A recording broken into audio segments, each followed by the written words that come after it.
Good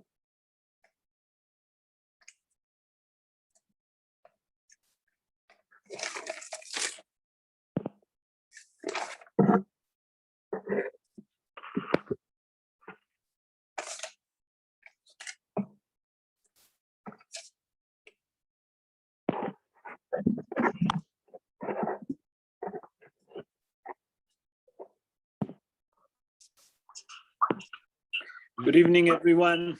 Hi, Rob. Hag Yom Yerushalayim Sameach to everyone. And to you, Rob, and to you. Who else with us? Marky with us. Ivor, Yep. Gabriel, Yes. I see Luya Bonovich joining us. Good. Any question, Marky? Maybe I forgot something. Maybe I need to. I just wanted to listen. ask you, there's a Haftorah also tomorrow, but without a brocha. I'm not sure. I'm reading. That's in the Mizrahi Siddur. Yeah, in There's the a Quran. Haftorah, but no bracha. Nachon. Okay. Nachon. We just wait another few minutes to speak about Yom Yerushalayim. I'll start with Yom Yerushalayim and then we move to Shavuot.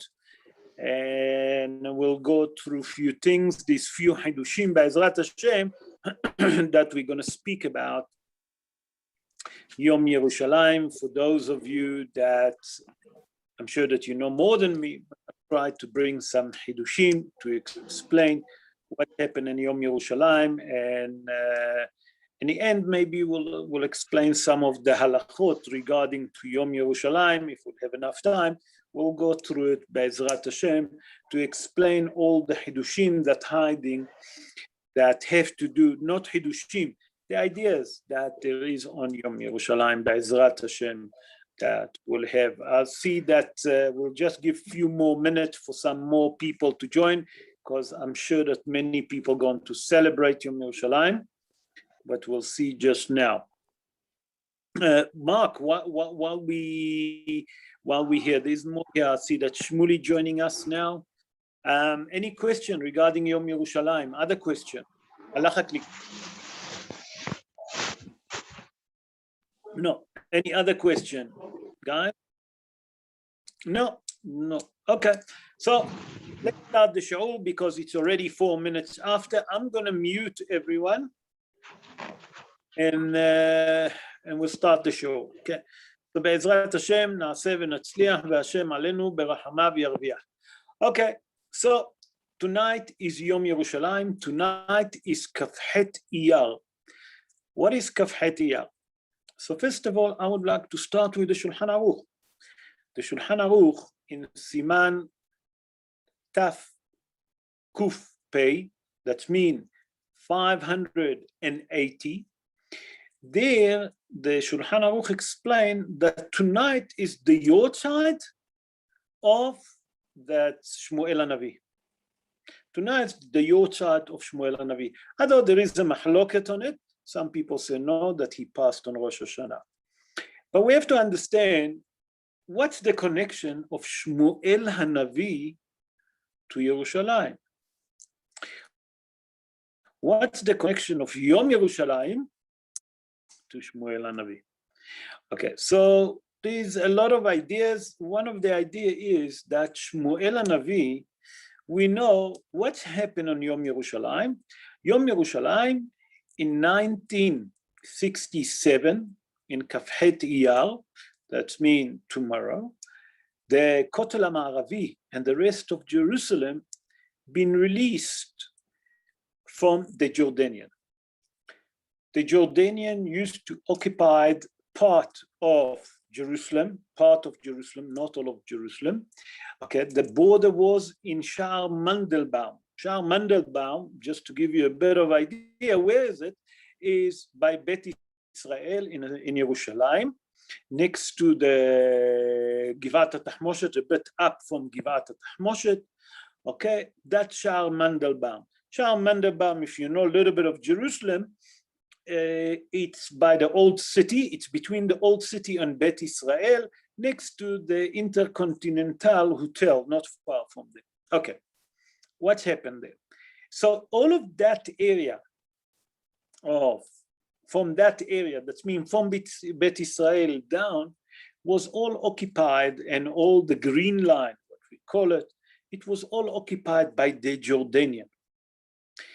In 1967 was the 6-day war, okay, and HaKadosh Baruch Hu smiled to the Jewish people, and what happened?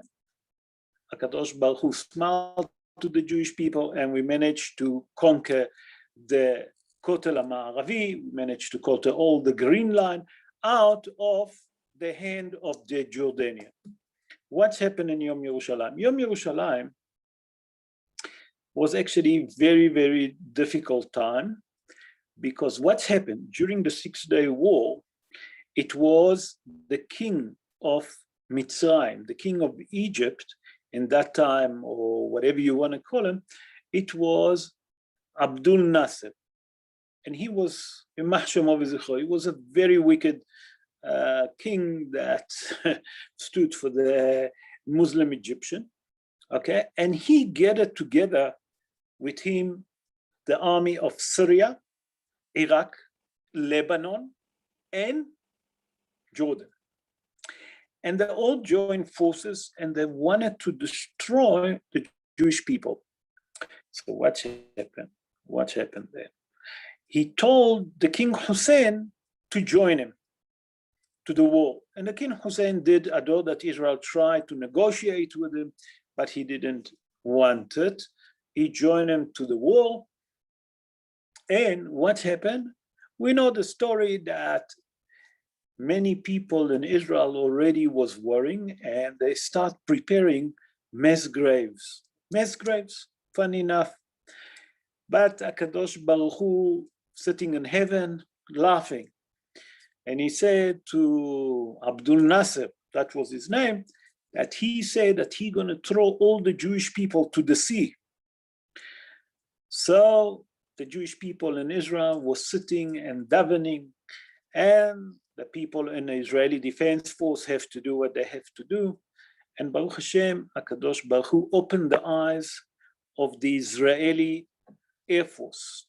And the Israeli Air Force strikes hundreds of MiGs, that it's Russian jet fighters, and they destroy in Cairo, where all the jet fighters was standing or parking, whatever you want to call it.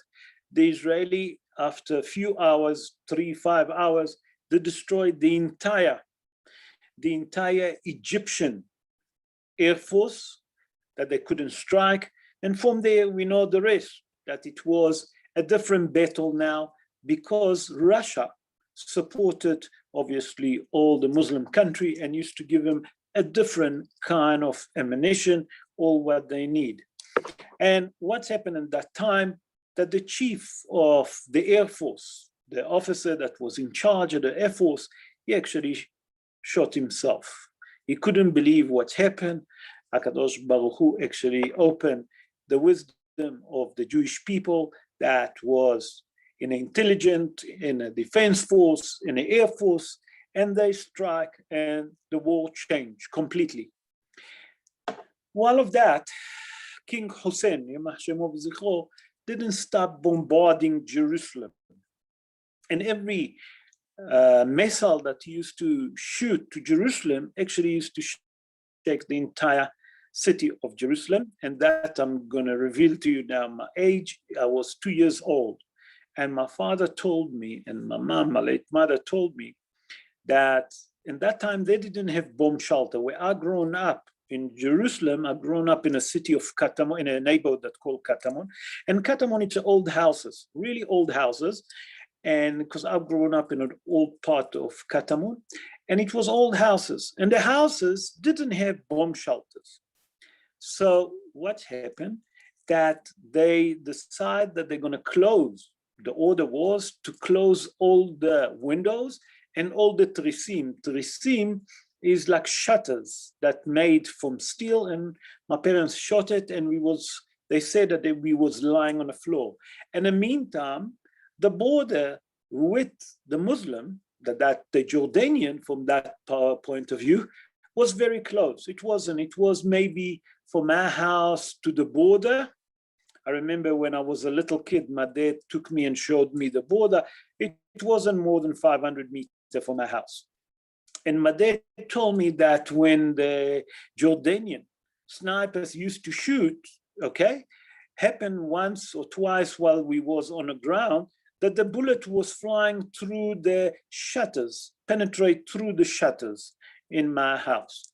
So in that time, the entire state of Israel was in, how would I say it in a nice word? It was in such a bad situation that many people think that that's going to be the end of the Jewish people. Why? Because we see that Egypt, Syria, Lebanon, Iraq, and Jordan, 5 nations striking one little country from all corners. If it wasn't to the help of HaKadosh Baruch Hu to support us, to defend us, where we would know what we would go, where we'll be now. So for that reason, many of the Gedolim of the Dor, Paskin, that on Yom Yerushalayim, we do not say Tahanun. And that's Paskin by most, the Tzionut Hadatit, everyone agree to it. The Rav Ovadia Yosef say that is definitely, he never used to say.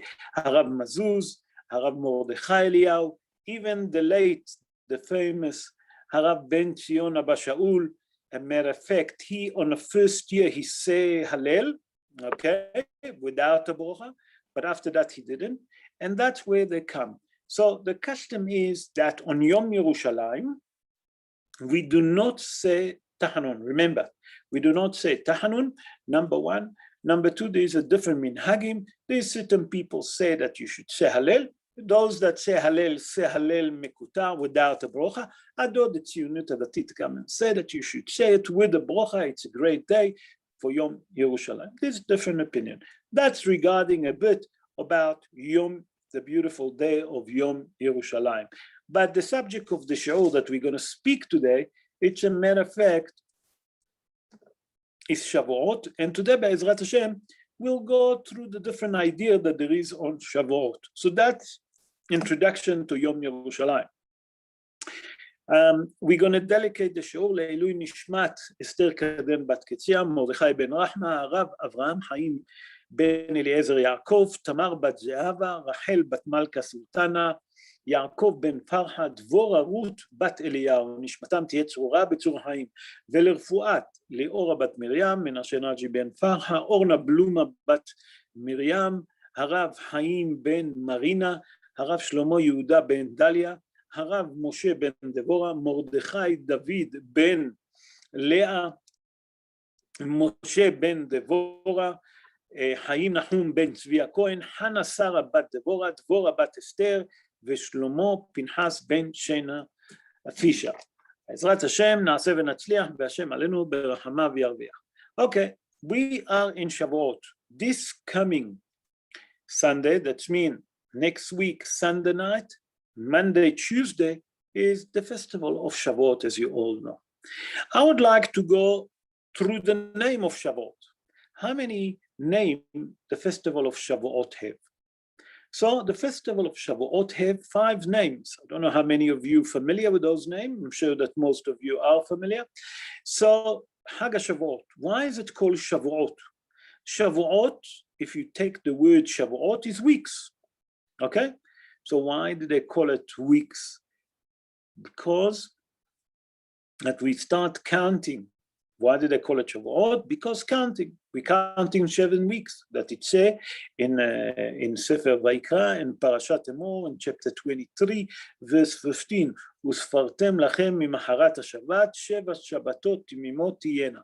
That means that we have to count 7 full weeks, that's 49 days full. On the 50th day, that will be Yom HaShavuot, and we'll see now.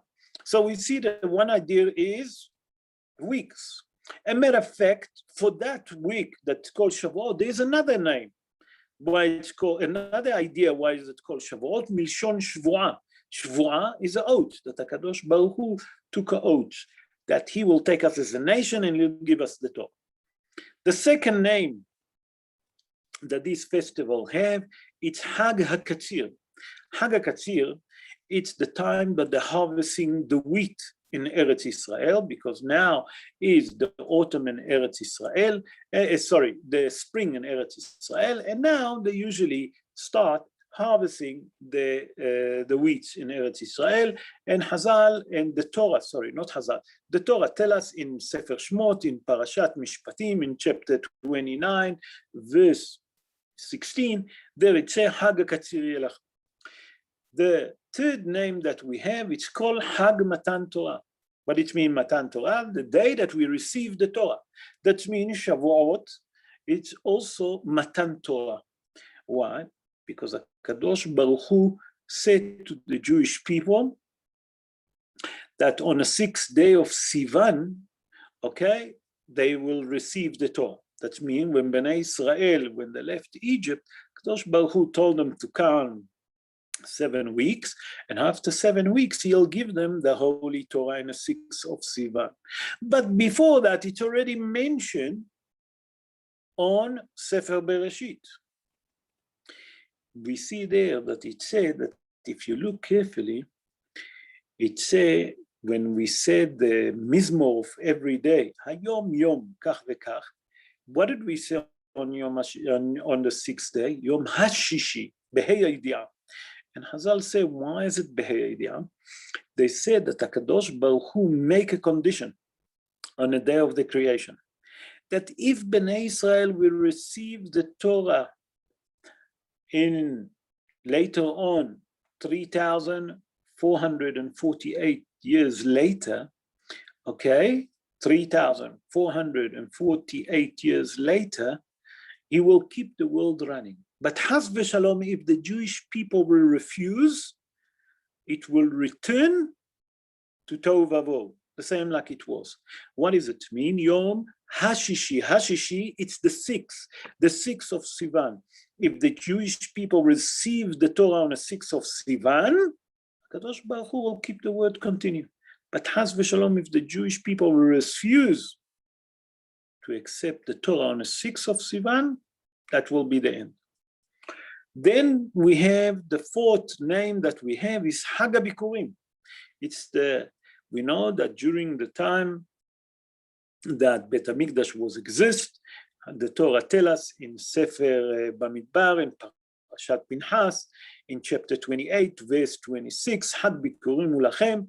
That means that on that festival, the Jewish people used to bring the first produce that grown up in the vineyard, in the orchard, in the field, wherever it's grown up, the first fruit that came out, they used to market, okay? And that fruit they used to bring up to Yerushalayim and to show thank you to HaKadosh Baruch Hu for all the goodness and the miracle that he done, that those fruit growing for them. So that's called Hag HaBikurim, okay? Bikur, it means visit, that people used to come to visit in Jerusalem to Bet HaMikdash.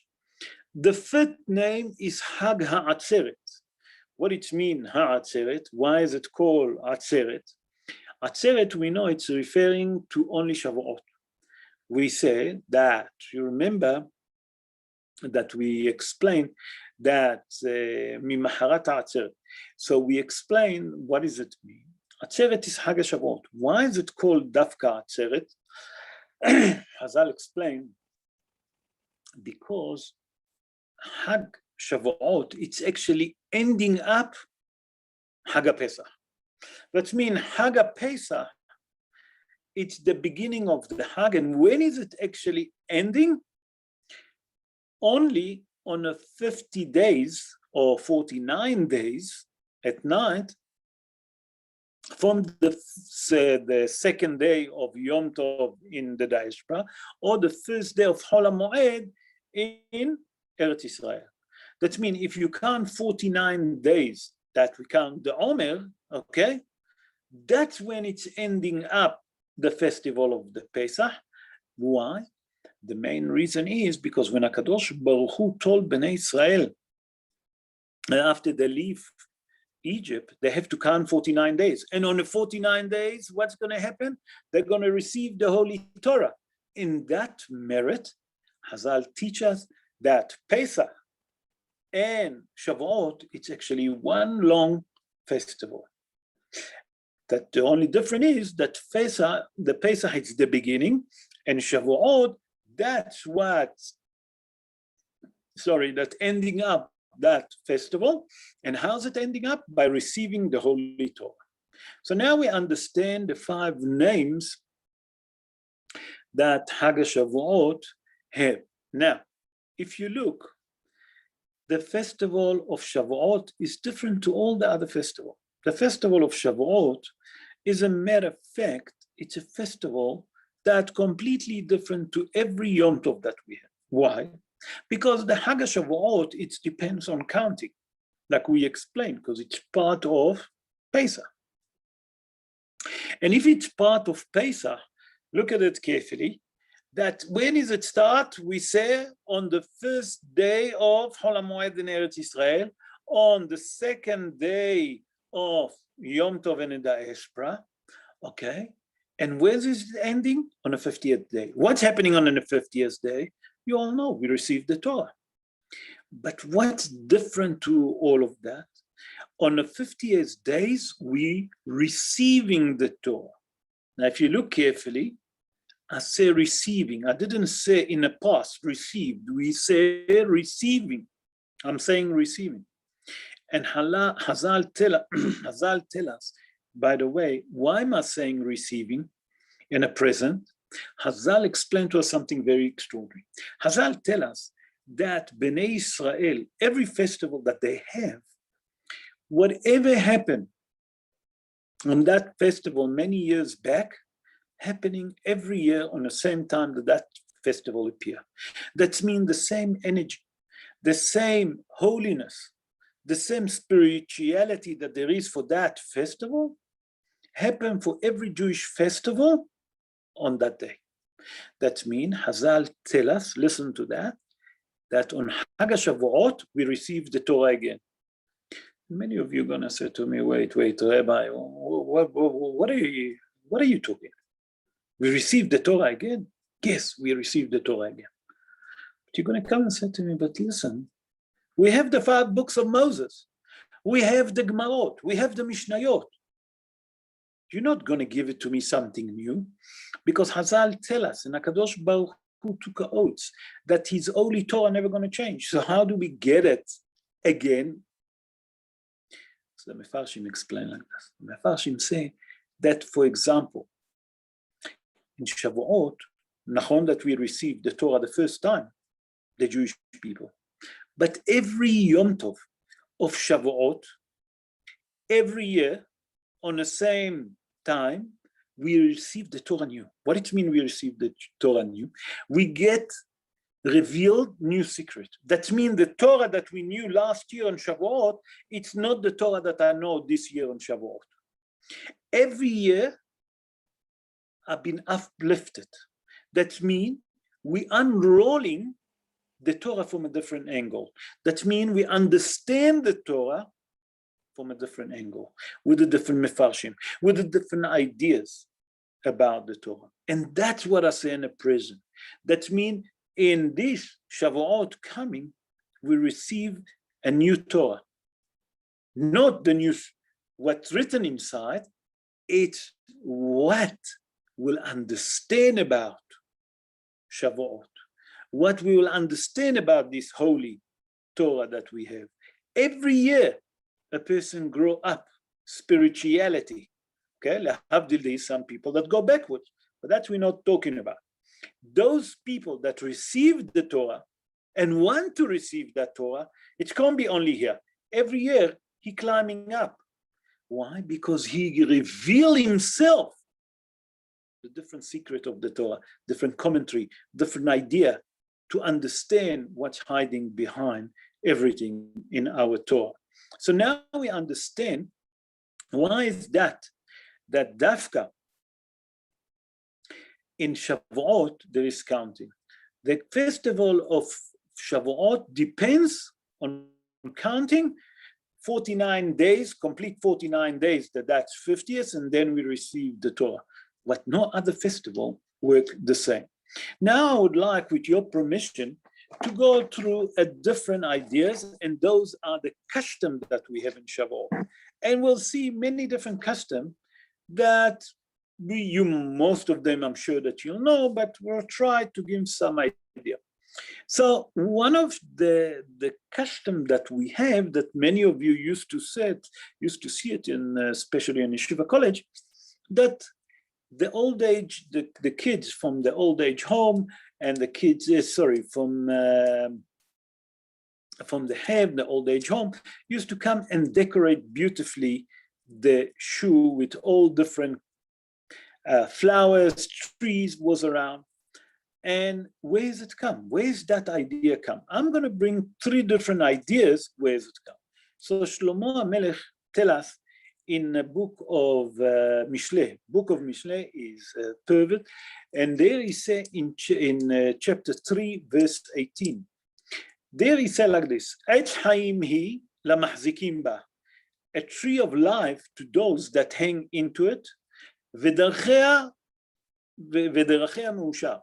And whoever going to follow the footstep of the Torah will be actually very happy. Okay. And Hazal tell us that one of the things that the Torah is parable to, okay, is a tree of life. So Hazal come and tell us in a day of Matan Torah, the day that we receive the Torah, because it's parable to a tree, it's a custom, listen to that, Rabotai, it's not a halacha, it's a custom, that we should decorate the house with nice flower. You should buy nice flower to the house. If you have trees, cut some trees and put inside the house. Why? To remind us that dafka the Torah, that it's parable to a tree, because we received it when? On Shavuot. Another idea is that Hazal tell us and Hazal explained something extraordinary, that when HaKadosh Baruch Hu given the Holy Torah, the entire world, when HaKadosh Baruch Hu gave the 10 Commandments, on Hag HaShavuot, the entire Torah, the entire world become full of nice of smell. That means from Gan Eden, okay, HaKadosh Baruch Hu brought smell to all over the world, and the world was smelling so beautifully. And in that merit, Hazal said that it's a custom to decorate the shul and the house, that it will look nice and it will smell nice. That's the second idea. The third idea, why do we decorate the house and the shul with flower and nice trees? Because Hazal tell us in a Gemara in Masechet Rosh Hashanah in page 16, folio 1. Listen to that. Hazal tell us that ba'atzeret nidonim perot hailan. What does it mean?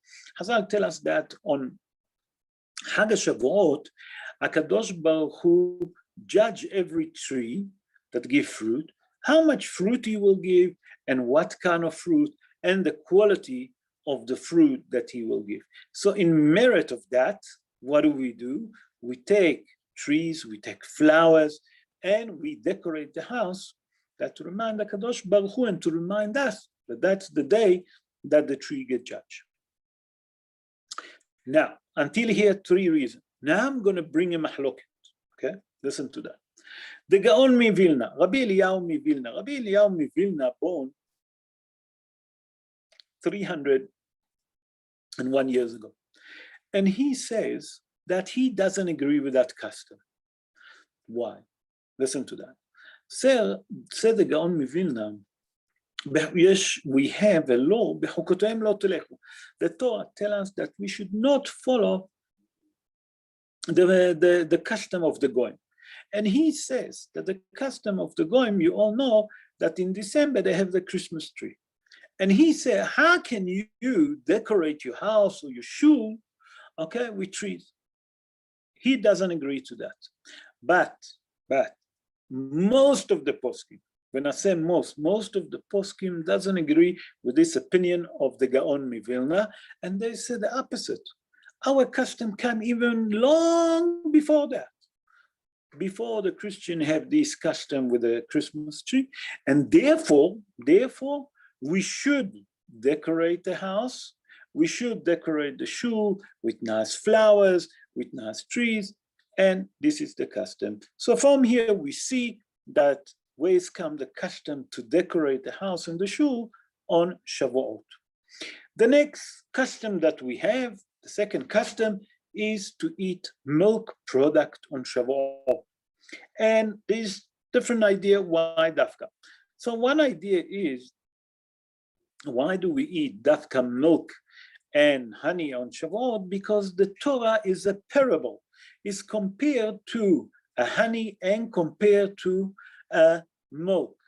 That because we receive the Torah on Shavuot, and the Torah is like a honey and milk, on Shavuot we should eat milk products. There is another opinion that the Kabbalistic bring, the mystical Rabbi. He say, if you look, what's color of the milk? The color of the milk is white. And white, we know that in a mystical, in Torah Kabbalah, in the mystical, they explain that white actually, a matter of fact, represent mercy and compassion. He say, what is the connection? It's like this.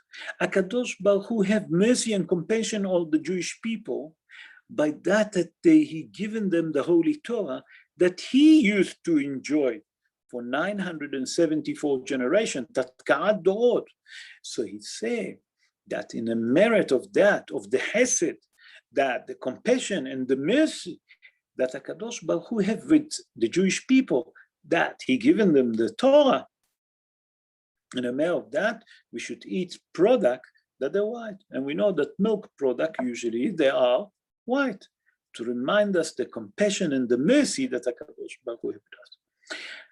The third idea why we're eating it, we know that until Matan Torah, until we received the Torah, Bnei Israel didn't have any law. What law they have? They have mainly 7 laws of Noah. Although it's not exactly true that when they arrive in Mara, they receive the law of Shabbat and etc.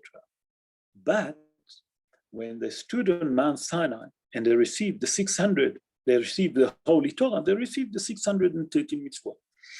One of the mitzvot was Lo tevashel gedi b'chalev imo. Hazal tell us in Sefer Vayikra that one of the things we're not allowed to cook meat and milk together. From here, Hazal learn Lo tevashel gedi b'chalev imo, not only lo tevashel, that you're not allowed to eat milk product.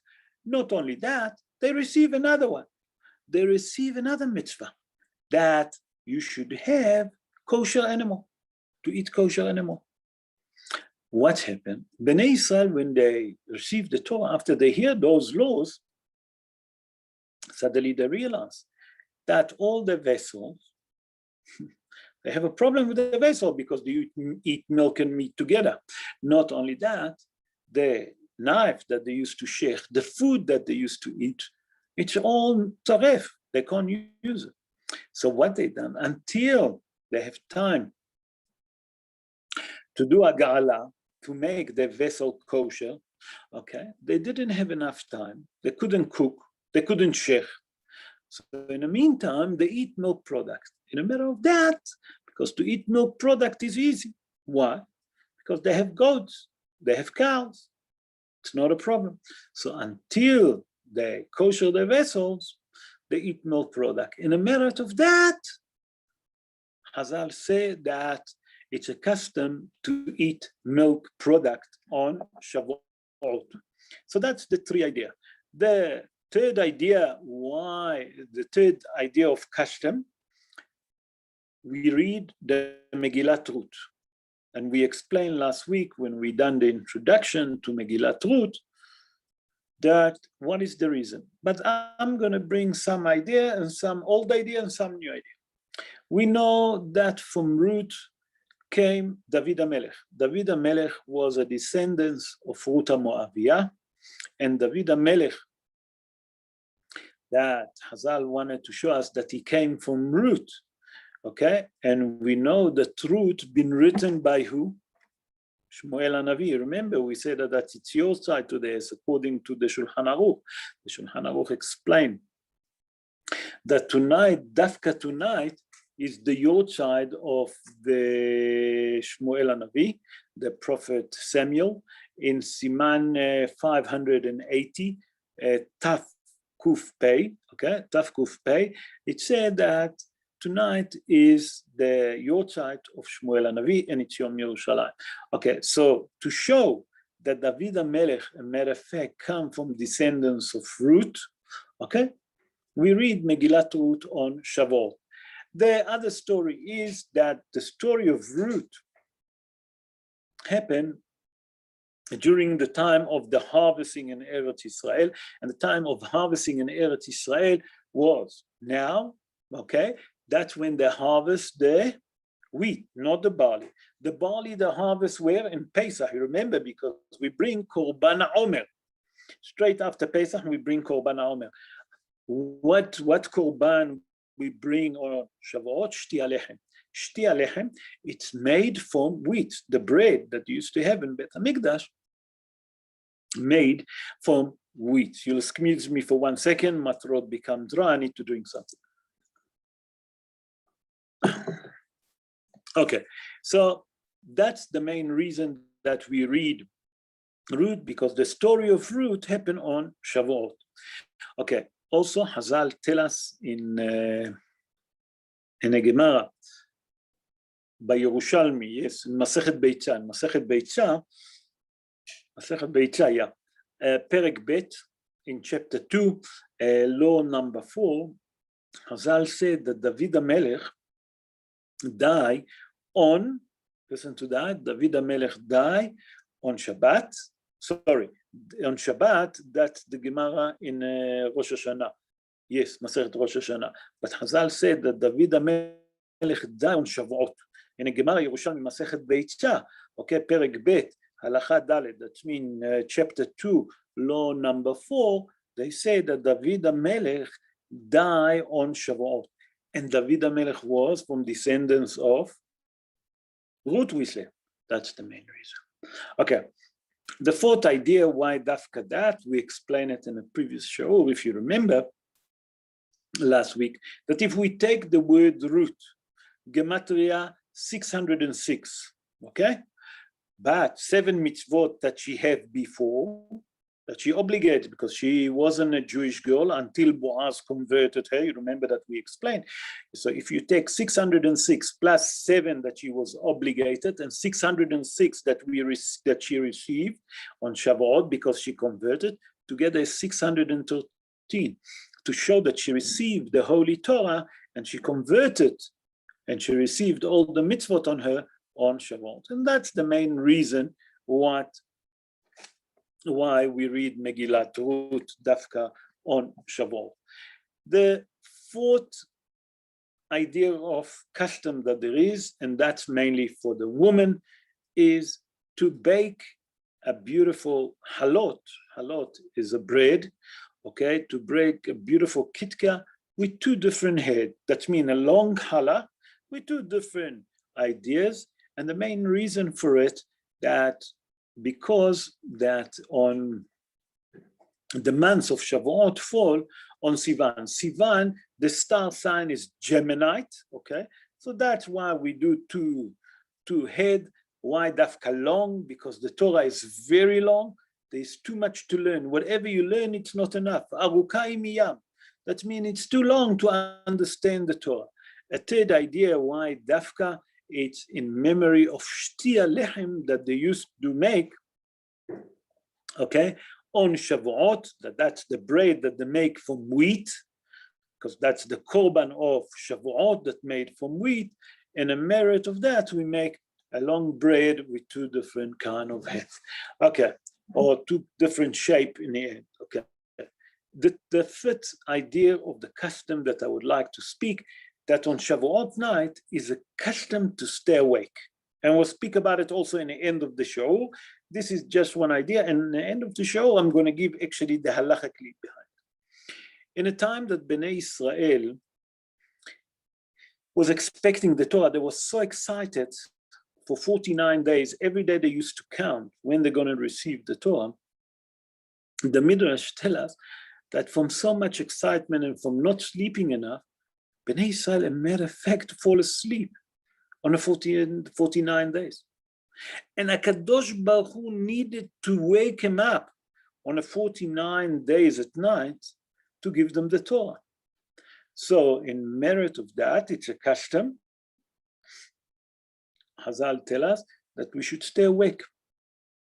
Why to stay awake? To do rectification to that, for that midrash that said that Bnei Israel fell asleep when they were so excited and they felt so tired that when they reached the 49 days at night, okay, just before receiving the Torah, Bnei Israel was so exhausted that they fell asleep.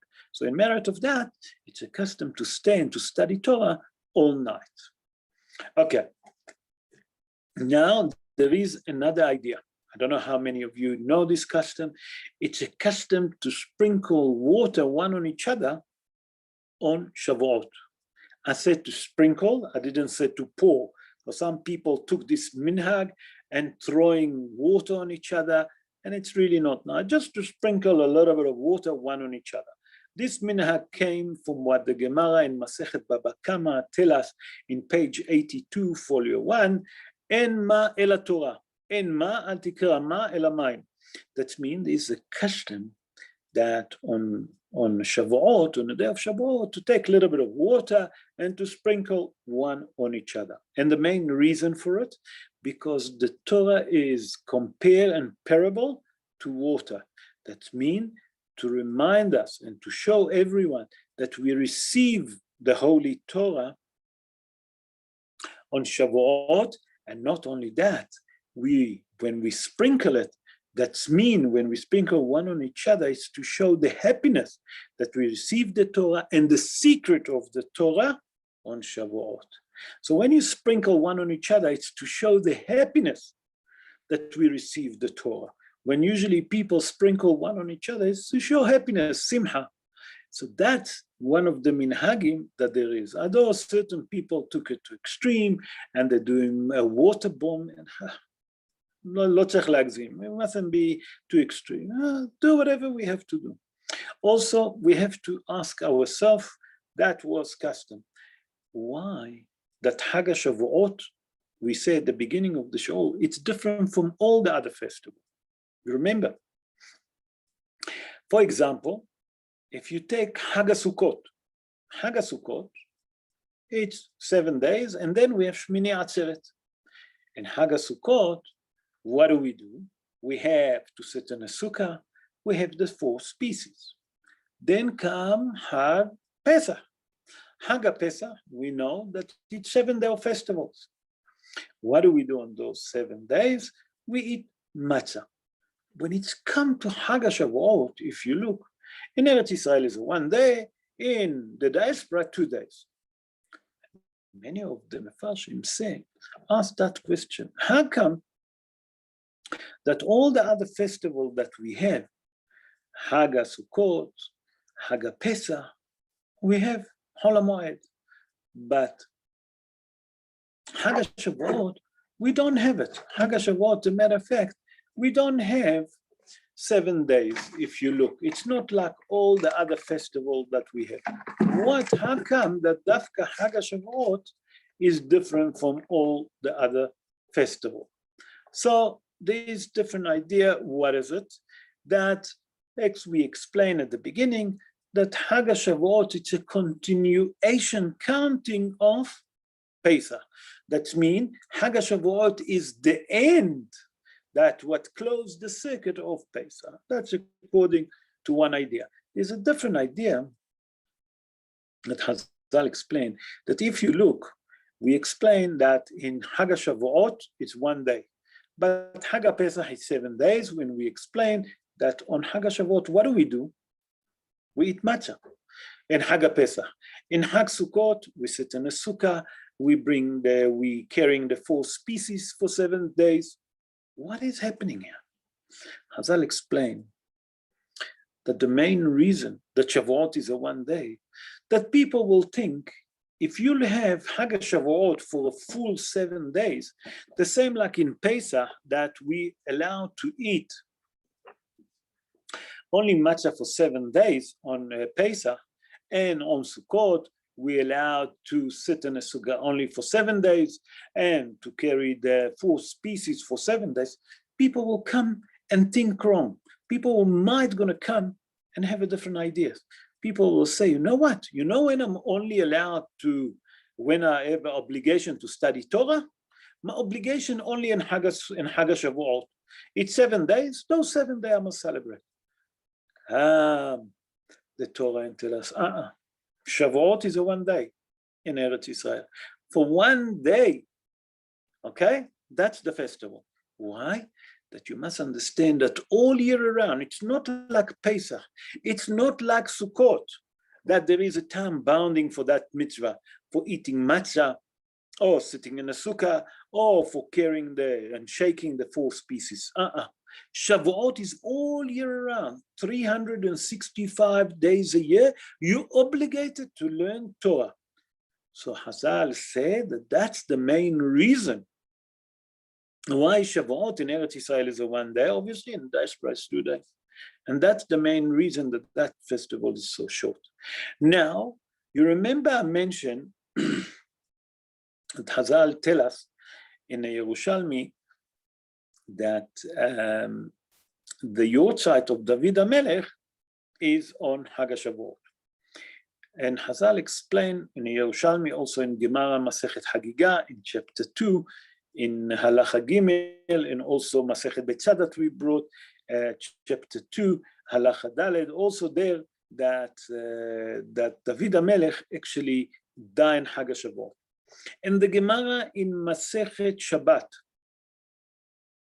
Aseh Rosh Hashanah. The Gemara in Masechet Shabbat say that, a matter of fact, David HaMelech died on Shabbat. The Gemara Masechet Shabbat, page 3041. Okay, the Gaon Hida. Listen to that now. Listen to that. It's a beautiful thing. It's a different custom. Now we're speaking about Tehillim, we'll bring some custom. The Gaon Hida, Rabbi Haim Yosef David Azulai, he born 297 years ago. He wrote in his book, More Be'etzba, that's the name of the book, in Ot is a chapter, Resh Kapvav 226, Rabbi Haim Palaji, born in the city of Izmir in Turkey. He born 330 years ago, and his book Moed Lekol Hai in Siman Het, that means chapter 8, Sa'if Lamed Aleph, that means verse 31. Also the Ben Ish Hai, Rabbi Yosef Haim, he born 186 years ago in the city of Baghdad, okay, in Iraq. And in his book Ben Ish Hai, it's a book of law, it's the book of halachot with Kabbalah. There in Shana Rishona, because the book split to 2, the first year and the second year, in Shana Rishona, in Parashat Bamidbar, in verse 6, listen what 3 of them say. Shetov likro sefer Tehillim. It's good to read the book of Tehillim, sheketavo David Melech Israel beyom Hag HaShavuot. That means it's a custom to read the book of Tehillim. What it means to read, to complete reading the book of Tehillim on Yom HaShavuot, on a festival of Shavuot. And the main reason is because David HaMelech, it's the Yortzeit of David HaMelech, number 1. And if it's fall on Shabbat, David HaMelech died on Shabbat, that was on Shavuot. That's a custom. Okay, let's continue. And now I'm going to go back to what I spoke earlier. You remember I spoke about one of the customs is to stay awake and to study all night Torah. Okay, where's the source to it come? We have to understand.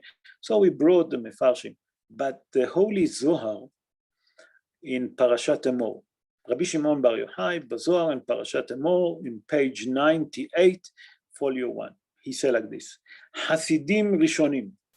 Hasidim is a pious. Okay, the earlier past, לא היו יושנים באותו לילה והיו עוסקים בתורה. The earlier past and night of Shavuot, listen what he said, they never used to sleep. And what they used to do, they used to study Torah. So from here, we learn that it's a custom to sit and study Torah. That's the main source, that to sit and study Torah, because the Midrash tell us what's happened. But where do we see the source? It's from here. And listen what he said. That's not there. And he said like this, a person that sits and study Torah all night, okay, all night, Akadosh Baruch Hu, a matter of fact, writing him in a book of memory. And then Akadosh Baruch Hu have a book of memory, and in book of memory, write that Mr. Chaim Yankel studied Torah all night. Ari Akadosh, Rabbi Yitzhak Luria Ashkenazi, that born in Jerusalem 487 years ago, he explained like this, a person that studied Torah, now he took the word of the Zohar, okay, the book of the Zohar, and he given us a guarantee, a remedy. If people want life, here's a remedy. He said, Rabbi Akadosh wrote, a person that study Torah all night and Shavuot night, and does not sleep for 1 second, listen to what I'm saying, study Torah all night, doesn't sit in China Hacknick, and doesn't sleep for a split of a second, he given him a guarantee, Rabbi Kadosh, Rabbi Yitzhak Luria Ashkenazi, no one else can say it. That's Rabbi Kadosh, one of the greatest Kabbalistic rabbi that we have, that revealed to us a different way of looking at the Kabbalah or the Zohar. He explained that there is a guarantee that he will live until the next year of Shavuot. So if people are afraid from any disease, here's the guarantee from any plague, to study Torah all night without sleeping. Okay, now come the Magen Avraham. The Magen Avraham, Rabbi Avraham Ablia Levy. He born around 384 years ago in Poland. He born in Poland. And in his book, Magen Avraham, in Besiman Taf Tzadik Dalet, that's mean 494, 400 in chapter 494, he said, as a matter of fact, there's no obligation to study all night. No, not at all. But the person should at least try and study until midnight. Until midnight, okay? And he explained like this. Why is it? And the poskim explained why he said that. He said that if a person sit and study Torah all night, and he really didn't sleep, in the morning you have to daven Shachrit and Musaf. And in this Kriyat Torah, it's not a short davening. He said that if a person study all night, and in the morning when it's time to daven, or during the davening, he will fall asleep for a short while even. That means all the profit that we gain from studying all night by not davening, because there's an obligation to daven. Okay? But if we're not davening properly in the morning, so what did we do? So rather, sit and study Torah until midnight, and after midnight, you can go to sleep. By the way, the house of Brisk, the minhag was that they don't stay awake all night, if I'm not mistaken. It's brought in a house, in a book, Minhagim ve'anhagot lebet Brisk. It's a custom and working, the way that the Hasidut Brisk to the house of bricks. If I'm not mistaken, it was chapter 2. Yes, chapter 2 in page Ein Tet. Ein Tet is 79. In page 79, remember, chapter 2, page 79, there they say that they don't agree with that custom to stay awake. So we see from here, there is a different opinion from what we brought regarding the not sleeping, the custom of not sleeping. Most of the the poskim say that if you know that you're going to study all night and then you're going to fall asleep in the tefillah, rather don't. What you should do? Sit and study until midnight, and after midnight, go to sleep, have a good sleep, wake up in the morning, daven properly the tefillat of Hag HaShavuot, that means Shaharit and Musaf, listen to Kriyat Torah, be focused, and then sit and study all day Torah. Because what's the use if we let you study all night, and because you're so tired, you suddenly become so exhausted, and during the davening you fall asleep. So from here we see how important is Hag HaShavuot, all the custom that we have about Hag HaShavuot, why Dafka Hag HaShavuot is a 1 day and not 7 days. And Be'ezrat Hashem, HaKadosh Baruch Hu will have mercy and compassion on us and call Am Yisrael, that he will send us Eliyahu Navi that reveal to us the Yeshua, the same like the merit and the miracle that happened to the Jewish people, Dafka on that day, that like tonight that we're celebrating, and we got the good news that the city of Jerusalem been released, okay, and the Kotel, especially a Kotel HaMa'aravi, will have the same news on Yom Hag HaShavuot, that HaKadosh Baruch Hu, the same like he given the Jewish people the Torah, he will send us Mashiach Tzidkenu and will build the Tid Bet HaMikdash speedily in our day. Amen. Ken Yehi Ratzon. Now, if you have any question, please unmute. Hello, it's Anthony. Erev Tov, Anthony. How are you? Yerushalayim Sameach. When they conquered the Kotel and they got the Kotel in Jewish hands, was it able to be used immediately for prayer, or did it take time to clean it up and get ready? Did it take a long time, or did they use it immediately? Very good question. Very good question. So first of all, let's understand. Before the Jordanian took that part, that means that the British given them that part of the side of Jerusalem, the Jewish people have certain time.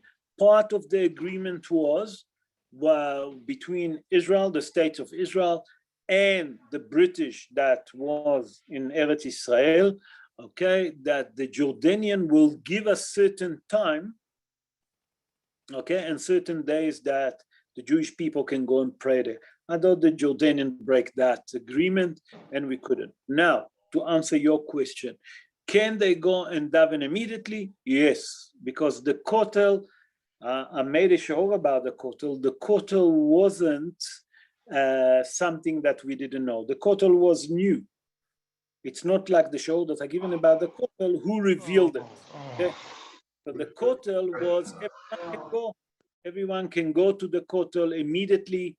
And if you look, there's a picture of the Tzanhanim. The Tzanhanim is those parachuter, when they penetrate that part of the Kotel, and we know that Motagur, the famous thing that he said to them, HaKotel beyadenu. Remember, the Kotel is in our hand. We managed to conquer the Kotel. And after that came Rav Goren, and they blow the shofar there in that time, if I'm not mistaken. It was a big, big thing. Okay, so people immediately can get into the Kotel. Any other question? Hello, it's Anthony again. Yes, Anthony. Sorry, can you repeat that from the beginning? Just towards a bit, we got cut off. You said we could use it immediately. Could you just go on from that point? Yeah, so what happened that when the parachuter took over Yerushalayim, they took over when they conquered the Kotel HaMa'aravi from the Jordan, immediately they can use it. Yes. Okay, I explained there that it was that the Sea Kotel Beyadenu, and the message gone to Motagur, and the Tzanhanim. If you look at the picture of the parachuter, those 3 parachuter, 4 parachuter that's standing there, the famous picture, you can see that the Kotel was empty. Everyone can pray, and they blow the shofar. Who blew the shofar exactly? I think that was the chief rabbi of the defense force, Rav Goren. Marv Gordon. Was Yitzhak Rabin also involved? Yitzhak Rabin was involved. I think that he was, if I'm not mistaken, he was the chief of staff. He was a Jew. Okay, and Ariel Sharon? Ariel Sharon was part, he actually fought, Ariel Sharon was fighting more towards the south. He wasn't fighting in Yerushalayim. Ah. Okay, Okay, thanks very much. pleasure. Any other question regarding Shavuot or Yom Yerushalayim? If I can answer, I will definitely try. Any question? No. Okay, I see that there is no question. Rabotai, Be'ezrat Hashem, we should meet this coming Thursday for Parshat HaShavua. We're starting the new book of Sefer Bamidbar. That's the 4th books of the books of Moses. Can you believe it? We finished 3 books. We're starting the 4 books of Moses this coming Shabbos. You can't believe it. So Be'ezrat Hashem, this coming Thursday, if HaKadosh Baruch Hu will give us the wisdom and give us the energy, we'll do shiur about Parashat HaShavua like we usually do. I would like to take the opportunity to wish you all a great week. Keep well, keep safe, look after yourself. Shavua tov u'mvorach lekulam, v'yom Yerushalayim sameach. A happy Yom Yerushalayim to everyone. Enjoy it. Thank you, Rav. Thanks very much. Have a good Thanks very much. Right. Bye-bye. Thanks, Rob.